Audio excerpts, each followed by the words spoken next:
Human rights کے حوالے سے ویسے تو بہت سارے فورمز پہ بات چیت ہو چکی ہے اور اس کے بارے میں یہ دیکھا جاتا ہے اسٹیٹسٹیکلی کہ ہیومن رائٹس کیا ہیں، کون کون سے ہیں، ان پہ کس حد تک کام ہو چکا ہے اور کس حد تک مزید کام ہونا چاہیے۔ پھر ہم اس میں یونائٹڈ نیشنز کی جو ایفرٹ ہے ان کے ساتھ ساتھ ہم یہ بھی دیکھتے ہیں کہ جو کنٹریز ہیں وہ انڈیویجول لیول پہ کیا ایفرٹس کر رہے ہیں، اپنے طور پہ کیا کر رہے ہیں، انٹرنیشنل لاء کے ساتھ کمپلائی کرنے کے لیے جو انٹرنیشنل آرگنائزیشنز کام کر رہی ہیں وہ کس حد تک کامیاب ہیں یا ناکام ہیں۔ اور پھر ہم آخر میں یہ انالائز کرتے ہیں کہ اب تک یہ جو ایک اوور آل ہیومن رائٹس کے لیے کوشش شروع کی گئی تھی right from the universal declaration of human rights, وہ کس حد تک کامیاب ہوئی ہے۔ آج کے اس لیکچر میں ہم ہیومن رائٹس کو ایز اے جنرل ڈسکس کریں گے اور انٹرنیشنل لاء کے تحت جو 30 آرٹیکلز ہیں جو اسپیسیفکلی ہیومن رائٹس کو ڈسکس کرتے ہیں ان کو اسٹڈی کریں گے، ان کا ایک اوور ویو لے لیں گے۔ اس کے بعد ہم یہ دیکھیں گے کہ اس میں اب تک کتنی کامیابی ہوئی ہمیں گلوبل لیول پر اور مزید ہمیں کتنی کوشش کرنے کی ضرورت ہے۔ یہ جو لیکچر ہے یہ پریسائسلی صرف ہیومن رائٹس کی بات کرے گا، وومن رائٹس جو ہیں وہ اس سے الگ لیکچر میں ڈسکس کیے جائیں گے۔ اگر آپ نے ابھی تک میرا چینل سبسکرائب نہیں کیا تو میں چاہوں گا کہ آپ سبسکرائب کے بٹن پہ کلک کریں اور بیل آئیکن کو ضرور پریس کیجیے گا تاکہ لیٹسٹ اپڈیٹس جو ہیں وہ آپ کو ملتی رہیں۔ تو جناب، universal declaration of human rights جو ہے وہ اس طرح کا ایک ڈاکومنٹ ہے جو ہمیں یہ بتاتا ہے کہ ہیومن رائٹس کون کون سے ہیں اور ان ہیومن رائٹس کو کس کس طریقے سے ہم نے امپلیمنٹ کروانا ہے یا ان کو انشور کرنا ہے کہ وہ ہیومن رائٹس لوگوں تک پہنچائے جائیں۔ اس کے لیے نیشنل انسٹیٹیوشنز کے ساتھ کس طریقے سے کولیبوریٹ کر کے کام کیا جائے گا، گورنمنٹس کے ساتھ کس طریقے سے کام کیا جائے گا، اس کی پھر سیورل ویز ہیں جو بتائی جاتی ہیں۔ ابھی ہم یہ دیکھیں گے کہ وہ رائٹس کون کون سے ہیں۔ آرٹیکل 1 کہتا ہے کہ all human beings are born free and equal in dignity and rights, they are endowed with reason and conscience and should act towards one another in a spirit of brotherhood۔ تو پہلی بات یہ سمجھ میں آ گئی کہ سب برابر ہیں، یعنی جب آپ ہیومن رائٹس کی بات کر رہے ہوں گے تو یہ چیز آپ ذہن میں رکھ لیں گے کہ بغیر کسی تعصب کے تمام انسان برابر ہے، چاہے وہ دنیا کے کسی بھی کونے میں ہو، چاہے وہ کسی بھی مذہب سے ریلیٹڈ ہو، چاہے کوئی بھی ایتھنیسٹی ہو، کوئی بھی اس طرح کی ڈسٹنکشن جو دنیا میں آنے کے بعد ان کو دی جاتی ہے، اس سے پہلے تک جو بھی بچہ پیدا ہوا ہے اس کے حقوق برابر ہے۔ بنیادی حق بچوں کا کیا ہے؟ بنیادی طور پہ جو ان کا حق ہوتا ہے وہ ان کی سیفٹی اور سیکیورٹی ہے، کیونکہ چھوٹا بچہ خود اس قابل نہیں ہوتا تو اس کو آپ کیسے انشور کریں گے؟ اسی طرح ان کی خوراک کی ضروریات ہے، اسے کیسے انشور کریں گے؟ اور اس کا رائٹ ٹو فریڈم ہے، یعنی یہ جو کیا جاتا ہے کہ جو بچہ پیدا ہوتا ہے اس کو بعد میں نام دیا جاتا ہے نا، اس کو بعد میں ایتھنیسٹی دے دی جاتی ہے یا اس کو مذہب دے دیا جاتا ہے یا خاص اس کو سیٹ آف آئیڈیالوجی دے دی جاتی ہے جس پر اس پہ کہا جاتا ہے کہ اسی پہ اس نے گامزن ہو جانا ہے۔ ہیومن رائٹس ڈکلیریشن یہ کہتا ہے کہ جو بھی بچہ پیدا ہوتا ہے وہ فری ہے اور اس کی ڈگنیٹی اور رائٹس بالکل ایسے ہیں جیسے کسی اور کے ہو سکتے ہیں۔ آرٹیکل 2 کہتا ہے کہ everyone is entitled to all the rights and freedom set forth in this declaration without distinction of any kind such as race, color, sex, language, religion, political or other opinion, national or social origin, property, birth or other status۔ یعنی یہاں پہ وہی بات جو میں ابھی پہلے کر رہا تھا کہ جو بھی چیزیں انسان کو پیدا ہونے کے بعد دی جاتی ہیں ان کی ڈسٹنکشن سے ہٹ کے آپ نے یہ دیکھنا ہے کہ جو ہیومن رائٹس ہیں وہ اس کو برابری کی سطح پر ملنے چاہیے۔ Furthermore, no distinction shall be made on the basis of the political, jurisdictional or international status of the country or territory to which a person belongs, whether it be independent, trust, non-self-governing or under any other limitation of sovereignty۔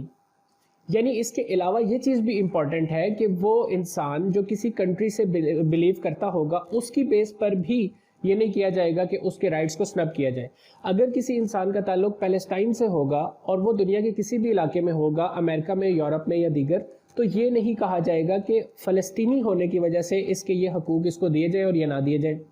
یا اسی طریقے سے کوئی سعودی عرب سے belong کرتا ہو یا ایران سے، عراق سے یا افغانستان سے بلانگ کرتا ہو تو اس کو بھی وہی حقوق دیے جائیں جو باقیوں کو دیے جائیں۔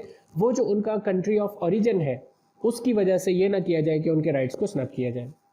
تھرڈ آرٹیکل کہتا ہے everyone has a right to life, liberty and security of person. Clear ہے؟ آرٹیکل 4 کہتا ہے no one shall be held in slavery اور servitude. Slavery and the slave trade shall be prohibited in all their forms۔ یہ وہ چیز ہے جس میں دنیا ابھی تک بہت بری طریقے سے ناکام رہی ہے۔ یہ آپ انٹرنیشنل لاء کا حصہ تو ہے یا ہیومن رائٹس میں ہم اس کو اسٹڈی بھی کرتے ہیں اور ہیومن رائٹس واچ کی رپورٹس بھی پبلش ہوتی رہتی ہیں، لیکن یہ اس طرح کا مافیا ہے، انٹرنیشنل لیول پہ کام کر رہا ہے کہ اس ٹریڈ کو ابھی تک تو نہیں روکا جا سکا، اور ابھی تک کوئی اس طرح کا لایا عمل بھی ہمارے سامنے نہیں ہے جس کے تحت ہم یہ کہہ سکیں کہ آنے والے وقتوں میں اس پر کوئی کام ہوگا. لیکن یہ وہ چیز ہے، یہ وہ وائلیشن ہے جو 1945 سے آنورڈز اس وائلیشن میں اضافہ ہوا ہے اور فردر ہوتا جا رہا ہے. آرٹیکل 5 کیا کہتا ہے؟ No one shall be subjected to torture or to cruel, inhumane or degrading treatment or punishment. یہ ایک اور ایسی وائلیشن ہے جو اسی طریقے سے چلتی جا رہی ہے اور بتدریج اس میں اضافہ ہو رہا ہے. اس کے سٹیٹسٹکس جب آپ چیک کریں گے تو خاص طور پر آپ جو دنیا کی نامور جگہ ہیں جیسے گوانتانامو بے ہو گیا، یا جیسے عراق میں ابو غریب جیل ہے، یا اس طرح کے اور دیگر جتنی بھی ہیں، ان کو آپ سرچ کریں گے تو سٹیٹسٹیکلی آپ کے سامنے ہی آ جائے گا کہ یہ جو ہیومن رائٹ ہے، یہ جو آرٹیکل 5 میں جو چیز مینشن کی جا رہی ہے، اس کی وائلیشنز میں اضافہ ہو رہا ہے، بتدریج اضافہ ہو رہا ہے.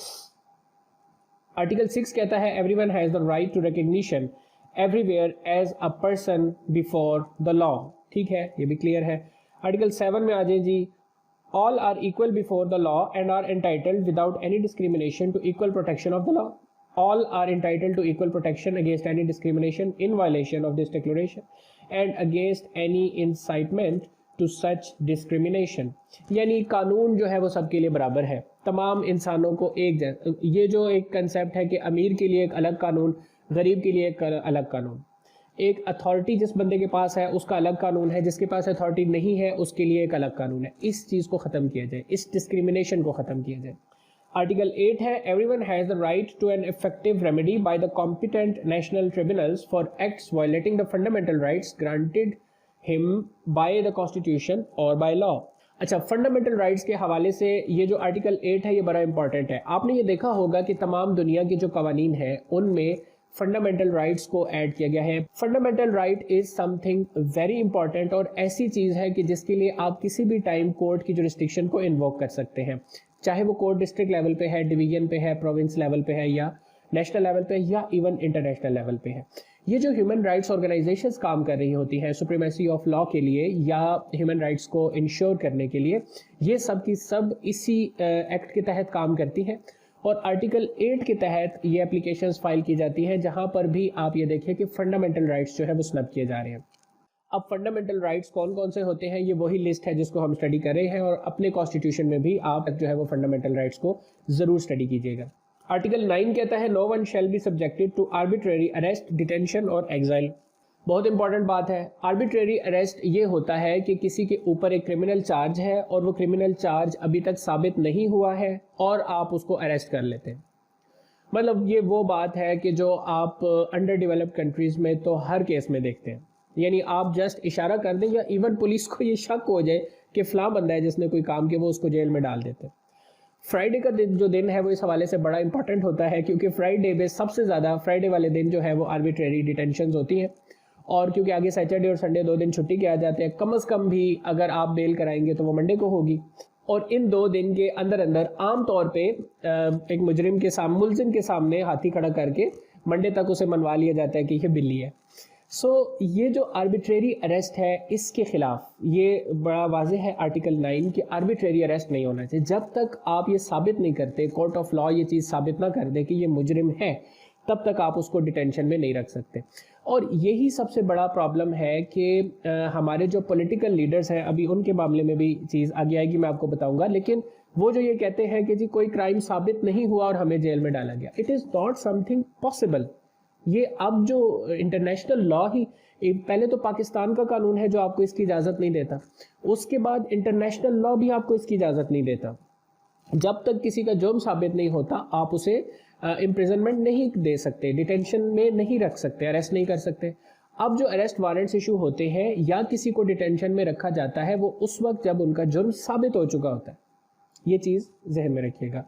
آرٹیکل 10 کی طرف آئے. Everyone is entitled in full equality to a fair and public hearing by an independent and impartial tribunal in the determination of his rights and obligations and of any criminal charge against him.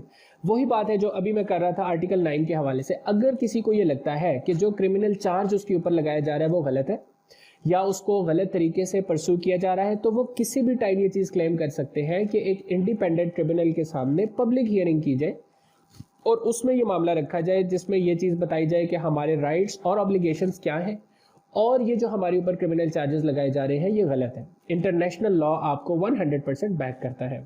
Article 11 میں دو چیزیں ہیں۔ Everyone charged with a penal offense has the right to be presumed innocent until proved guilty according to law in a public trial at which he has had all the guarantees necessary for his defense۔ یہ جو بھی ہماری court میں proceedings ہو رہی ہوتی ہیں، آپ نے دیکھا ہوگا کہ ایک پورا کورٹ روم ہوتا ہے، یعنی سیکرٹ پروسیڈنگز نہیں ہوتی، پورے کا پورا ایک کورٹ روم ہوتا ہے جس میں لوگ بیٹھے ہوتے ہیں، دونوں پارٹیز کی طرف سے بیٹھے ہوتے ہیں اور وہ پارٹیسپیٹ کرتے ہیں، چاہے وہ کوئی بھی کیس ہو۔ یہی ہوتا ہے کہ لوگوں کے سامنے بات کی جائے، جو بھی کی جائے، سیکرٹ طریقے سے خود ہی جو ہے وہ کوئی فیصلہ نہ سنا دیا جائے، جیسے بیچارے فلسطینیوں کے ساتھ یا کشمیریوں کے ساتھ ہوتا ہے۔ تو یہ جو ایک فیئر ہیئرنگ کا حق ہے یا پبلک ہیئرنگ کا حق ہے، یہ سب سے پہلے ہے جو دیا جائے۔ اگر یہ نہیں دیا جا رہا تو کوئی بھی انسان جو یہ سمجھتا ہے کہ اس کے ساتھ زیادتی ہو رہی ہے، وہ اس چیز کے بارے میں یہ آرٹیکل 11 جو ہے انووک کر سکتا ہے۔